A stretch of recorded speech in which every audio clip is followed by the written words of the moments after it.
Bonjour, dans cette vidéo, on va s'intéresser aux relations d'équivalence. Commençons par définir c'est quoi une relation d'équivalence. On appelle relation d'équivalence toute relation binaire, à la fois réflexive, symétrique et transitive. Les relations d'équivalence sont souvent notées par l'un de ces symboles suivants. Donnons maintenant des exemples de relations d'équivalence. Puisque l'égalité est une relation réflexive, symétrique et transitive, alors c'est une relation d'équivalence sur tout ensemble E. Soit n donne n étoile, la relation de congruence modulo n sur Z est définie par A est congru à B modulo n, si et seulement si on a cette égalité pour certains cas dans Z. Cette relation est une relation d'équivalence. En effet,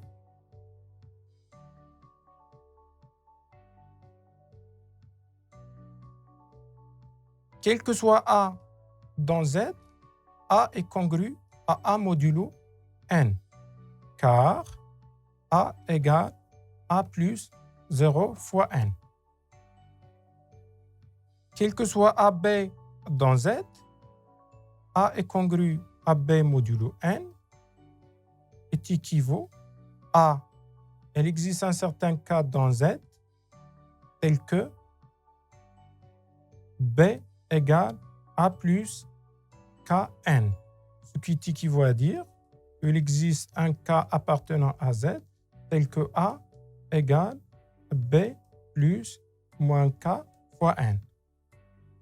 Ce qui équivaut à dire que B est congru à A modulo N, d'où la relation de congruence est symétrique. Reste à prouver que cette relation est transitive. Quel que soit A, B, C dans Z, si A est congru à B modulo N et B est congru à C modulo N, ceci équivaut à dire qu'il existe un cas prime tel que B égale A plus Kn et C égale B plus K prime fois N. Ceci implique l'existence de K et K prime dans Z tel que C égale A plus K prime fois N. K plus K prime appartient à Z, d'où A est congru à C modulo N, d'où la transitivité de la relation de congruence modulo N. La relation binaire R définie sur R par X est en relation avec Y, si seulement si X et Y ont le même sinus, est une relation d'équivalence. En effet, commençons par la réflexivité. Quel que soit X appartienne à R, on a X est en relation avec X, car sinus de X égale à sinus de X. Passons à la symétrique. Prenons donc X, Y dans R. X est en relation avec Y est équivaut à sinus de X égale à sinus de Y, ce qui est équivaut à sinus de Y égale sinus de X, ce qui équivaut à dire que Y est en relation avec X, d'où la symétrie de la relation R. Passons maintenant à la transitivité. Donc, prenons trois éléments de R, X, Y et Z. Donc, si X est en relation avec Y est en relation avec Z, ceci équivaut à sinus de X égale sinus de Y et sinus de Y égale à sinus de Z. Donc, sinus de X égale à sinus de Z, ce qui revient à dire que X est en relation avec Z, d'où la transitivité de R. Ainsi, R est une relation d'équivalence. Maintenant, on va définir la classe d'équivalence pour une relation d'équivalence. Soit R est une relation d'équivalence sur un ensemble E, soit R est une relation d'équivalence sur un ensemble E. et x un élément de E. On appelle classe d'équivalence de x pour cette relation R l'ensemble suivant, c'est-à-dire l'ensemble constitué avec les y qui appartiennent à E qui sont en relation avec x. Prenons des exemples pour bien comprendre cette notion de classe d'équivalence. On considère la relation d'équivalence R définie sur R par x est en relation avec y si et seulement si on a cette identité. Alors, pour tout x appartient à R, la classe d'équivalence de x est l'ensemble constitué par ces deux éléments. En effet, y appartenant à la classe d'équivalence de x est équivaut à y en relation avec x. Ce qui est équivaut à dire que y au carré plus y égale x au carré plus x. Ce qui est équivaut à dire que y au carré moins x au carré plus y moins x égale à 0. On peut factoriser par y moins x.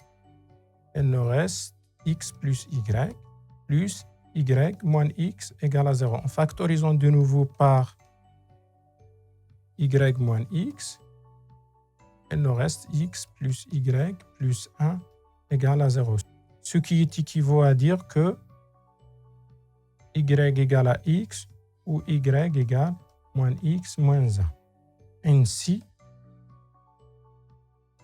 la classe d'équivalence de x est constituée par x et moins x moins 1. Passons à un deuxième exemple.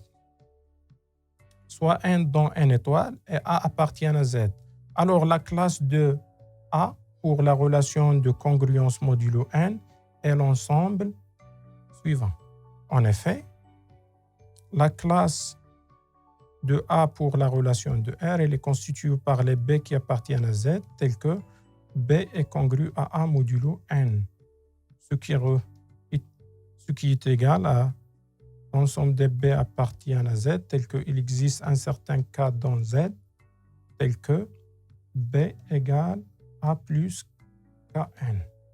Donc, et c'est exactement l'ensemble des éléments de Z qui s'écrit sous la forme A plus Kn avec K appartenant à Z. Un théorème, soit R une relation d'équivalence sur un ensemble E, les classes d'équivalence pour la relation R forment une partition de E. Cela revient à dire qu'ils sont non-vides, c'est-à-dire quel que soit X appartienne à E, la classe de X est différente de vide, que leur réunion est l'ensemble E tout entier, c'est-à-dire la réunion des classes d'équivalence de X égale à E, et enfin, qu'ils sont 2 à 2 égales ou disjoints, c'est-à-dire quel que soit x, y appartienne à E, la classe d'équivalence de X soit égale à la classe d'équivalence de R, sinon, l'intersection entre E, c'est le vide.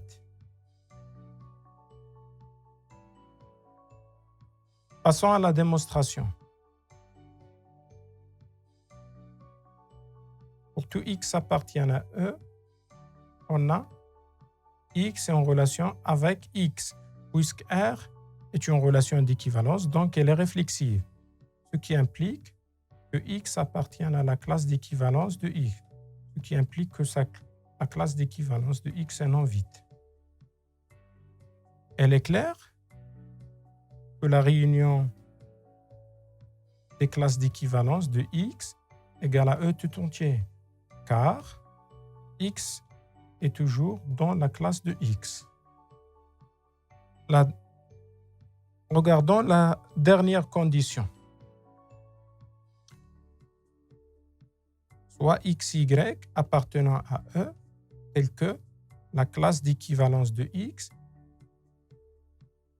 inter la classe d'équivalence de Y est non vide. montrant que la classe de X égale la classe de Y. Reste à montrer que les classes d'équivalence sont 2 à 2 égales ou disjoints. Soit donc un XY, deux éléments de E, tels que la classe d'équivalence de X inter la classe d'équivalence de Y, un nom vide, et montrant que la classe d'équivalence de X égale la classe d'équivalence de Y. On a la classe d'équivalence de X inter la classe d'équivalence de Y, un nom vide. Prenons donc un élément Z de cette intersection.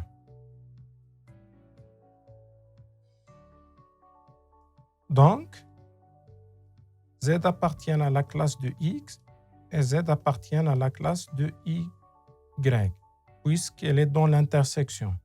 Ce qui équivaut à dire que X est en relation avec Z et Y est en relation avec Z. Vu la symétrie de R, on obtient Z en relation avec X et Y en relation avec Z. Vu la transitivité de la relation R, on obtient Y en relation avec X. On a donc T appartient à la classe de X, implique que T est en relation avec X, et comme ce qui implique aussi que X est en relation avec T est en relation avec X et X est en relation avec Y, puisqu'on a déjà montré que Y est en relation avec X. Et il suffit de permuter XY grâce à la symétrie. Donc, grâce à la transitivité, on obtient X est en relation avec Y, ce qui implique que T appartient à la classe de Y. D'où l'inclusion, la classe de X est incluse dans la classe de Y. En échangeant les rôles de X et Y, on obtient la classe de X égale la classe de Y, ce qui termine la preuve de notre théorème. Merci de votre attention, au revoir et à bientôt.